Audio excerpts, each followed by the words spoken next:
Hello, thank you for tuning in. Dr. Bhatia here with a pause and flow session all about eating well.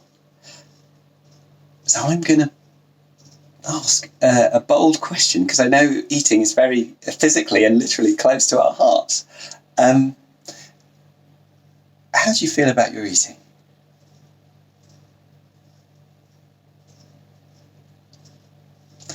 And how do you feel your eating influences how wonderful your life is? For example, if you eat badly, what impact does it have on you? And then, if you eat well, how do you feel? So, thank you for tuning in with that. With these pause and flow sessions, we often take a pause before we then take on some fluids, learn something new, optimize to make it work for you before we then make a close and make a wish. So should we just pause now and take a calm breath in and out, and then sip some fluids. Cheers you. Here's to a wonderful life. And then learn something new. And I hope it's okay to share with a degree of humility. This is an exploration for me. I'm making this up as I go along, and my thoughts are evolving all of the time. So eating well. When I think of how we nourish ourselves with water, with foods, with light, with knowledge and information, I think about how to do it well and try to do it well so that it brings out the best in me. Because I love myself and I love my family, I love my planet and I love you. And so I want to bring out the best in us by putting by lovingly feeding what we love. To keep it simple, because it is potentially complex, we just have to look at the various literature in the food and eating and dieting industry. I've tried to simplify it into 4 key points. So those 4 key points are: I ask ourselves, how can we eat the right thing in the right situation for the right reasons and in the right way? And if you can make a plan regarding those, it becomes so much easier to actually do it. So this is all about planning before and preparing, so we can practice it before the performance. And so here we go. The right thing. For years teaching in the medical school, we've been advised to pass on various advice about what the right thing is. And the one thing I've learned is that the advice changes. And so I now say it's variable. There is no necessarily right thing that's right for me, right for you, and right for everyone else. And also what's right for you now might not necessarily be so right later. And so the key thing I try and do is have a degree of humility, a degree of compassion, a degree of curiosity, and a degree of creativity. And so here's the right thing at the moment. So the current literature that I've been aware of is that we're designed to eat a variety of things, so a mixture of colours that are varied, because our bodies are designed to take varied things that are intellectually as well as nutritionally stimulating. We've evolved to be in an environment where we had periods of starvation and hunger, and we've never lived in a time of such abundance. And as a result, when we're presented with these high sugar, high fat, high carbohydrate, high flavour materials, we stuff them in as quickly as we can, because historically we wouldn't know how long it would be there, but our circumstances have changed, so we need to kind of refine how we respond to it. So the right thing in terms of the materials that you take in, the thoughts are, it's usually useful if it's mostly vegetable matter, because our guts and our microbiome, which are 9/10 of our cellular makeup, really respond well to high fibre foods. Also, we do need to think about foods in their whole nature rather than breaking them down in their constituent parts. We know that, like carbohydrates, fats or proteins, we know that the micronutrients and the antioxidants and the ratios and combinations that come in whole foods, i.e. if you were to harvest it yourself, is much better than something that's processed for us. Also, it's good for us to chew. And so whole foods, mostly vegetables with some flesh in it, be it protein from peanuts or nuts, from oily fish, from meats or animal meats, from and also including fats as well, which we do need for our health. And salt, I think, does have a place in our diet. The thing is, our taste buds will acclimatise to it, and adding extra salt may not be necessary, but actually a little bit of salt can sometimes bring out the flavours of foods that you wouldn't normally have eaten. So I'm not so anti-salt as perhaps many might be, but I do say take that advice with a pinch of salt. The next part is the right situation. So it's not only what we eat, but the time, so the when we eat it, the place we eat it, and the persons we eat with. So we're not designed to eat all day, though we have food around us all the time. And previously, you'd have to hunt that food or spend a good time grinding it to be able to eat it. And so having food so readily available means we now need to time and deliberately choose when we do eat. And there's strong evidence from some great research by a chap called Sachin Panda, saying that if we rest our guts for at least 4 hours before bedtime, it's really helpful for us. And if we eat within a narrow window of, say, 8 to 10 hours, that's also really good for us too. By resting our gut, it gets a chance to tidy itself up, and similarly the rest of our body does as well, massively reducing inflammation and other consequences. So that's timing. The other thing is about timing is that we need different types of foods at different times in the day. So if you're about to chop wood, then clearly you'd need something that's got a bit more energy to it. But if you're having a relatively sedate day, you won't need such energy-rich foods. So just modifying your foods is sensible as well, and giving yourself the time to eat and digest. The next thing is about the place. So here I am in the kitchen, but actually we wouldn't eat in the kitchen, we'd eat in the dining room.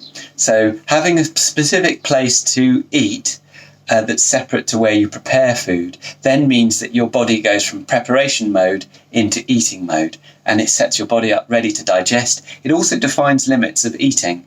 And so you're less likely to keep scoffing, if you pardon the term, if you serve yourself up in one place but eat in another. The other thing is persons. We are massively influenced by the company we keep. And so there was some great research showing that even if you don't eat crisps, but you're in a room full of people who do eat crisps, you'll probably eat the same number of crisps as them, because we're designed to eat socially. Also, eating is a very social way of connecting with our friends, our family, and also the planet that's provided the food. So to give thanks before and after a meal not only prepares our bodies to receive the food, but also means we're a lot more appreciative of the source and consider how we respect those sources, the food providers, and also where the food goes after it leaves our bodies more intelligently. The next bit is about the reasons. So many of us eat for many reasons. I spoke about lovingly nourishing what you love. And if you only have to kind of trawl the internet or read the literature in the diet field to see how powerfully emotive eating and nourishing is. The key thing I've found is that whatever your reasons are, if you can harness and drill down to the loving reason why you think that in the first place, then that's the best motivator and also the best discriminator about what's right.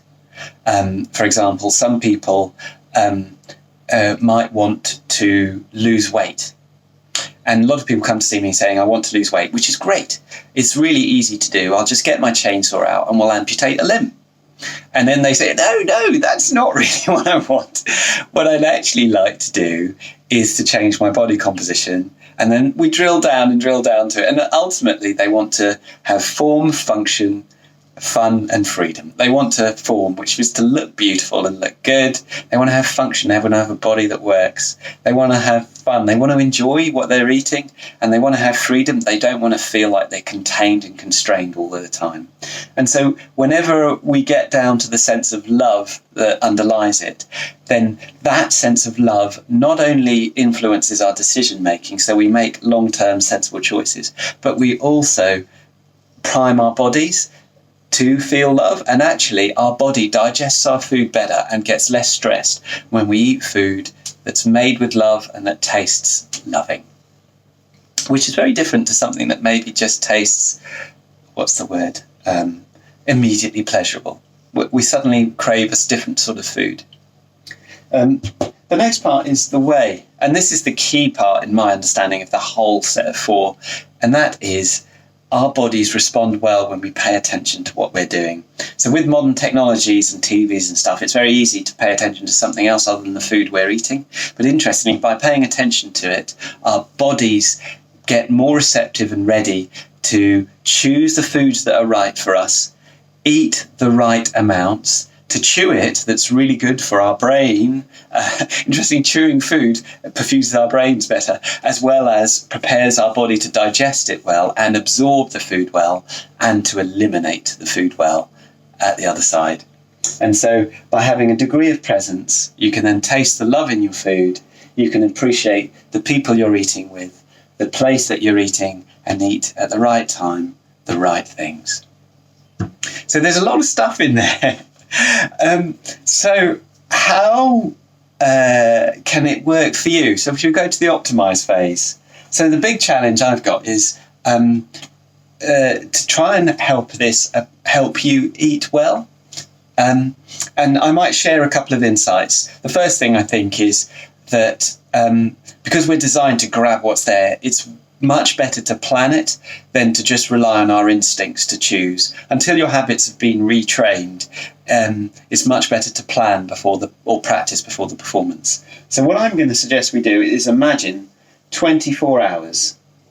And so this is 6 a.m, this is 12 midday, that's 6 p.m, and that's midnight. And so I'm going to draw a sleep wave here. So underneath that sleep wave, you're fast asleep. You might not wake up at 6, but I'm just going to put that there for me because I wake up at 6. And then I'm usually fast asleep by 10 p.m. So I'll put that there. Now, we know that the evidence suggests it's really helpful for you to rest your gut for 3 to 4 hours before you go to bed and only have water after your last mouthful. So I'm going to ask, would it be all right to work out what your bedtime is and just go back either 3 or 4 hours? I'm going to go back 4 hours. So I'm going to go back from 10, and that takes me to 6 p.m, and that is my last mouthful. After that, the kitchen is closed. And if I feel hungry or cravings because I'm tired, I need comfort, I will acknowledge that and say, I'm hungry for life. Feeling that hunger, so I'm not denying it, but actually saying I'm hungry for life. I need some comfort. And then I might count for 5 seconds as I breathe in through my nose. Here we go. And breathe out.